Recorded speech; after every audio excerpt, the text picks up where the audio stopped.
Before we begin, don't forget to subscribe to the channel for more real-life stories like this one. I never intended for things to spiral this far.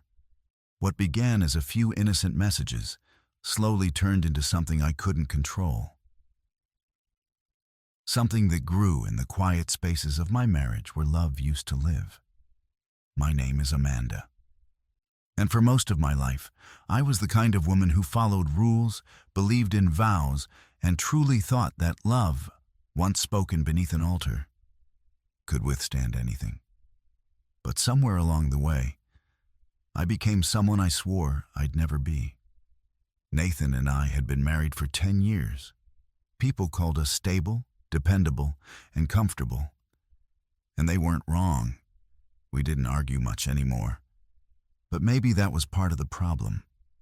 We didn't laugh either. Our conversations had shrunk into practical exchanges: groceries, bills, house repairs. He was the man who always remembered to fill the gas tank, but forgot how to really see me. And I forgot how to tell him I missed being noticed.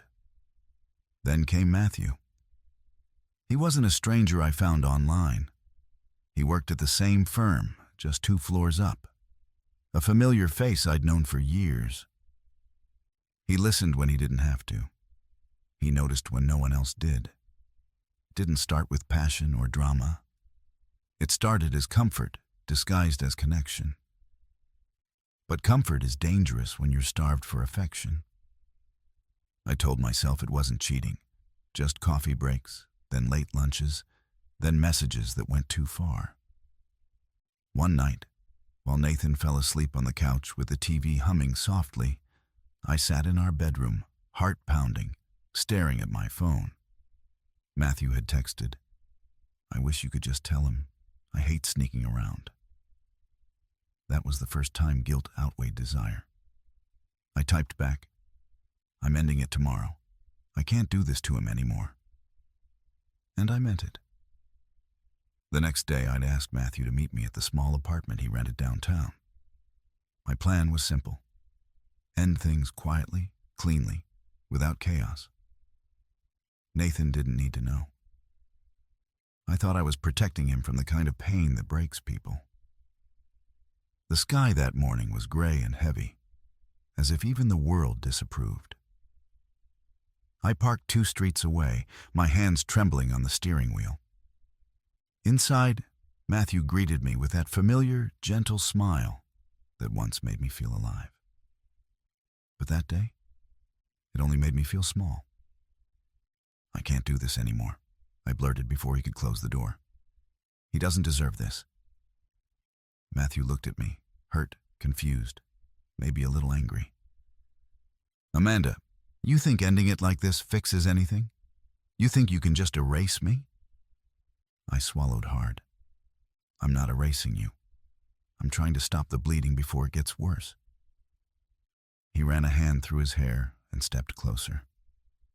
"So that's it, after everything?" Before I could answer, the sound of the doorknob turning froze us both. My heart stopped. I thought it was the landlord or maybe a neighbor, until I heard his voice. "Amanda." It was Nathan. I turned slowly, disbelief tightening in my stomach. He stood there in the doorway, eyes scanning the room. The 2 coffee mugs, Matthew standing too close, and the guilt written all over my face. He didn't yell. He didn't move. He just stared, as though his mind was trying to catch up with what his eyes already knew. "How long?" His voice was calm. Too calm. "Nathan, how long?" he repeated. I could have lied. I could have said it was nothing, that he misunderstood. But looking at the man who had loved me in his quiet, awkward way, I couldn't. 6 months, I whispered. The silence that followed was unbearable. Not anger, not heartbreak, just the sound of something ending. He nodded once, slowly, as if confirming what his heart had already known. Then he turned and walked out. No shouting, no demands, just the soft click of the door closing behind him. That was the last time I saw my husband's face before everything fell apart. For 3 days, there was nothing. The house was silent, his side of the bed untouched, his toothbrush gone, his clothes, his watch, even his wedding ring disappeared. I called once, then twice. No response. And honestly, I didn't blame him. I had built this wreck myself. Still, every night, I found myself listening for his footsteps, hoping for the sound of keys at the door or that quiet sigh before he'd say, "I'm home." But that sound never came. The first message was from his lawyer, a polite, distant email about separation terms. No anger, no questions, just formality. That hurt more than anything else. He wasn't punishing me. He was erasing me cleanly, efficiently, like a stain he'd finally decided to wash away. Matthew tried to comfort me at first. He said Nathan would calm down, that time would make things right. But every word out of his mouth only reminded me of what I'd lost. He wasn't the one who made coffee for me every morning, or fixed the leaky sink, or kissed my forehead when I was half asleep. Matthew wasn't my husband. He was just the symptom of everything I'd ignored. After 2 weeks, I told Matthew it was over. Completely this time. He didn't argue. Maybe he finally realized that what we had wasn't love. It was just an escape. I thought about writing Nathan a letter. I even started one. "You didn't deserve what I did. I thought I was protecting you from pain by keeping secrets. But all I did was multiply it. But I never sent it. Some things can't be repaired with an apology. And I'd already lost the right to ask for forgiveness." Months passed. I moved into a smaller apartment, started therapy, tried to piece together what was left of me. But guilt doesn't fade easily. It lingers like a shadow, waiting in every quiet room. I'd catch myself setting 2 plates at dinner or reaching for my phone to share something funny with him. Old habits are cruel reminders of what used to be yours. One evening, I saw him again, by accident, at a grocery store of all places. He was in line holding a basket of simple things: milk, bread, apples. He looked different, lighter. When his eyes met mine, there was no anger, just calm recognition. "Nathan," I said softly. He nodded. "Amanda." I wanted to tell him I was sorry again, even though he probably replayed enough apologies in his mind to last a lifetime. But the word stayed trapped. "How have you been?" I asked instead. He paused, then said one word: "Peaceful." Such a small word, but it broke me. I forced a smile. "I'm glad." He paid for his groceries, thanked the cashier, and walked out.